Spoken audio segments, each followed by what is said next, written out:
Is Vivek Ramaswamy the real deal? Or is he a grifter saying what he thinks people want to hear? And I ask you to debate below this. Thousands of you responded to this. This is a really interesting conversation.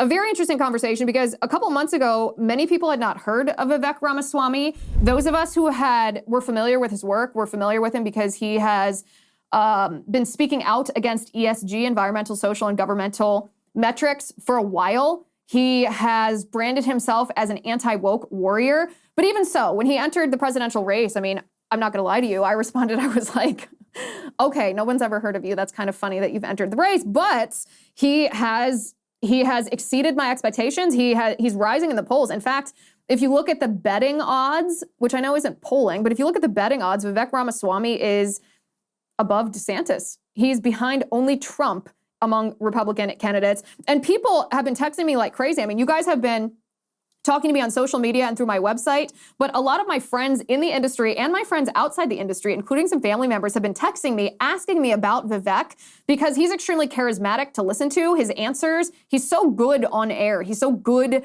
at debating with the left that people are starting to get really interested in him. And yet, a lot of people have questions. Is he the real deal? Is he someone that can be trusted? He's never been in politics before, and some of the things that he's said in the past or positions that he's held in the past seem to be contradictory of what he's saying now. So I thought we would investigate this question today, including reading some of your responses to this question on Twitter. So I want to start by showing you just how good Vivek is at decimating leftist talking points. This was Vivek on Breaking Points with Crystal and Sagar. And Crystal, who's the leftist on that show, it's a co-hosted show, she's the leftist. Crystal was asking him about climate change, and she buys into the climate alarmist stuff that if we don't discontinue using fossil fuels and make sure that the Earth's temperature doesn't warm a fraction of a degree, then there's going to be an existential threat posed to the globe, yada, yada, yada. It's the John Kerry, Al Gore, Greta Thunberg stuff. And Vivek's answer was outstanding. This is what he said. So let me lay out some hard facts, both about my views and facts on the ground. Okay. Sure. Are global surface temperatures going up? Yes. Is that likely due to man-made causes? Yes. Is that an existential threat to humanity? There is no evidence to support that. To the contrary, 8 times as many people die of cold temperatures rather than warm ones. The Earth today is more covered by green surface area than it was even a century ago because carbon dioxide is plant food. Plants actually grow in slightly warmer climates. The climate disaster-related death rate is down by 98% over the last century, directly attributable to more abundant and plentiful access and use of fossil fuels. So I want to be really clear about my view. This is not a, does climate change exist or not? It's the wrong framing of the question. The question is, what impacts human prosperity, human flourishing in a world in which there are net positive and net negative effects of climate, but also net positive and net negative effects of the use of fossil fuels? I also find it to be a mystery, and it's a mystery maybe you can help me solve, Crystal. Why is it that many of the people who are the staunchest opponents to carbon emissions are also among the staunchest opponents to hydroelectric energy or to nuclear energy? I think that suggests there's something else going on. There's Why been the quite a different shift. standards for China? Let me I think just that there's say- something else going on here. That's my point about there's a religious conviction that goes beyond a commitment to the facts. Okay, so I think we can all agree after listening to that he deserves a standing ovation. I mean, it's so good. So good. So let's rise up and give him a standing ovation. By the way, when I ask this question on Twitter, when I ask you guys, is he the real deal or is he just saying what he thinks we want to hear, contradicting what he said in the past? So many of you have responded that Vivek's campaign team has jumped in the replies and is going back and forth with a lot of you guys discussing and debating. So really fun to be a part of this conversation on Twitter because this is the real thing. They understand how influential our conversations on Twitter are, that they are becoming a part of it. So some of you made very valid points about Vivek in the responses to my tweet. And I want to bring up, this is element number 4. If we can put this on the screen, that way we can read it.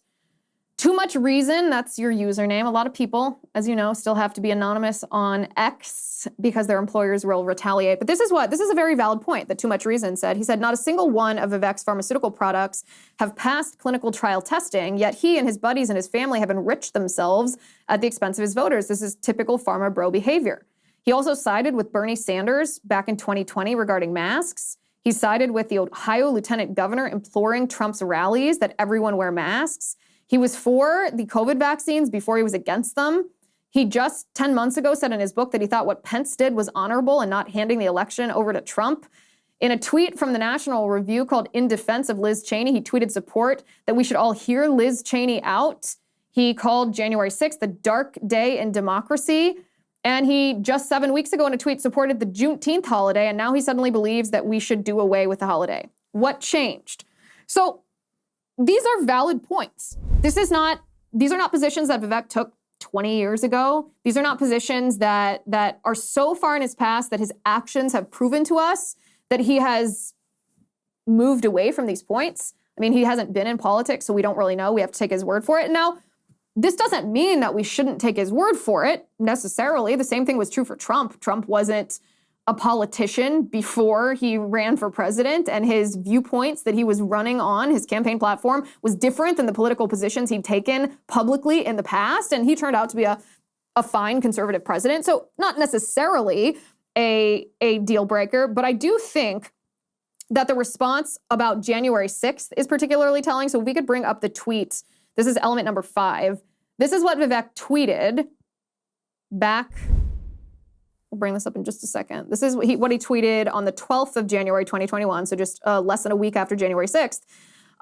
He said, what Trump did last week was wrong, downright abhorrent, plain and simple. I've said it before and did so in my piece. So in this case, Vivek wasn't condemning the people who committed vandalism or the people that entered the Capitol when they shouldn't have. He blamed it on Trump. That's a little troubling to me because January 6th is to me a bellwether of do conservatives understand the reality of the political enemy that we're facing, or do they not?